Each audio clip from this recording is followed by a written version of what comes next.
मुजरिम तो वो खुद है डाकू रानी। मुझे उसको बता दो पहले तो तुम्हारी लेजिटिमेसी क्या है। तुम अपने फॉर्म 45 लेकर आओ, तुम जीती हुई हो। उसके आपको पता है ना, पटन की लेटेस्ट रिपोर्ट ये है कि वो फॉर्म जो झूठे बना के इन्होंने लगाए थे अब उसको भी चेंज कर दिए हैं। बल्कि यहाँ तक आई है नवाज शरीफ और मरियम नवाज़ के केस में वो प्रिंटेड फॉर्म होता है ना 45, उसमें सारे कैंडिडेट्स के नाम लिखे होते हैं, उन्होंने हाथ के लिखे हुए नए अपलोड कर दिए इलेक्शन कमीशन ने। ये खुद मुजरिमा है, ये डाकू है, डाकू रानी है। इसके ख़िलाफ़ हम कानून के मुताबिक प्रोसीड करेंगे। 9 मई के ड्रामा ये इस्टेब्लिशमेंट और पीडीएम की मिली भगत थी। क्यों? कि इन्होंने पार्टी को डिसमेंटल करना था, एक बहाना बनाना था इलेक्शन से भागने का। आपको पता है इलेक्शन हो रहे थे 14 मई को, 9 मई को ये ड्रामा क्यों रचाया गया? देखें, हम वो लोग हैं ना, हमने कहा है, इमरान खान ने कहा है पिछले 14 महीने से कि जनाब इलेक्शन कमीशन, जुडिशल कमीशन बनाओ। क्यों नहीं बना रहे? देखिए ना, अगर जुडिशल कमीशन बन जाता, मुझे बता दें कि वो सारा सच सामने आ जाता। फिर दूसरी बात, मैं तो पहले भी कह चुका हूँ कि 9 मई के वो ज़िम्मेदारान हैं जिन्होंने 9 फरवरी को ये इलेक्शन चुराया।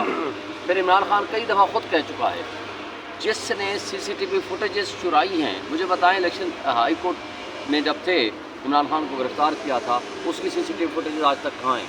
हाई कोर्ट को आज तक नहीं मिली। कौन ज़िम्मेदार है? किसने उठाया था? ये सब आपके सामने है। मुझे बता दें, हमज़ा कैंप पे जब अटैक हुआ उसका केस सामने आया, जैसे जमाल मुतफ़िल साहब ने पूछा जी आपके पास सीसीटीवी फुटेज कहाँ है? कहते जी ख़राब हो गई। फिर जब GHQ वाला केस आया, उनसे पूछा सीसीटीवी फुटेज कहाँ है? ये लाहौर हाई कोर्ट का आर्डर है। उन्होंने कहा जी ख़राब हो गई, है नहीं जी हमारे पास। जब कोर कमांडर हाउस का आया, वो कहता जी है नहीं। मुझे बता दें, 3 दिन पहले DG ISPR ने कहा जी हमारी एक प्रोसीजर होता है, हम पहले रोकते हैं, फिर वार्निंग देते हैं, फिर एरियल फायरिंग करते हैं।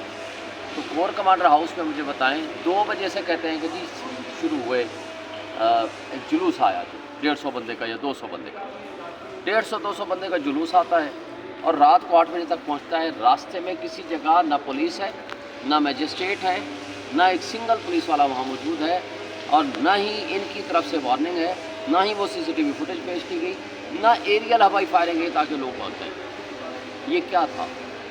ये सारा ड्रामा अगर जिस वक्त खुलेगा आपको सच सामने आ जाएगा। यही तो हम कहते हैं कि उसका जुडिशल कमीशन बना लो।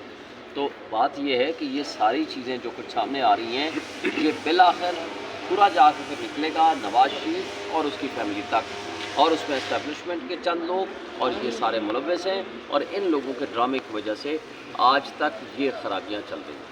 अच्छा शोएब शहीन साहब, आखिरी सवाल है, ये बताइएगा कि जो ख्वाजा आसिफ साहब हैं वो कहते हैं इमरान खान माफ़ी मांगे तो माफ़ी मिल जाएगी, और उसका जो रवैया है वो सियासी कर ले तो माफ़ी हो सकती है। उसको कहो ख्वाजा आसिफ से कि रिहाना डार से तू जाकर माफ़ी मांग। इस जैसे बेशरम आदमी को शर्म नहीं आती कि तुमने उस्मान डार को उठवाया, तुमने उमर डार को उठवाया, तुमने रिहाना डार के घर में कितनी मरतबा तुमने अटैक कराए, हर दफ़ा उनके घर तोड़े, चार दीवारी की पामाली की, 50,000 से तुम हारे हुआ इलेक्शन है तुम्हारा।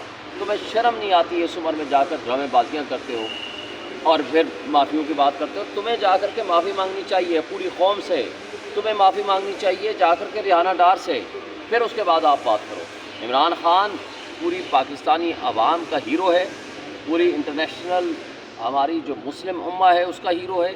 90% आवाम आज भी इमरान खान के साथ खड़ी है।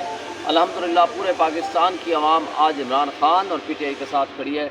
अल्हम्दुलिल्लाह हम पहले भी जीते हैं, इनका भी इंशाल्लाह हम इलेक्शन भी जीतेंगे, हुकूमत भी बनाएंगे और इमरान खान को प्राइम मिनिस्टर भी बनाएंगे। Thank you.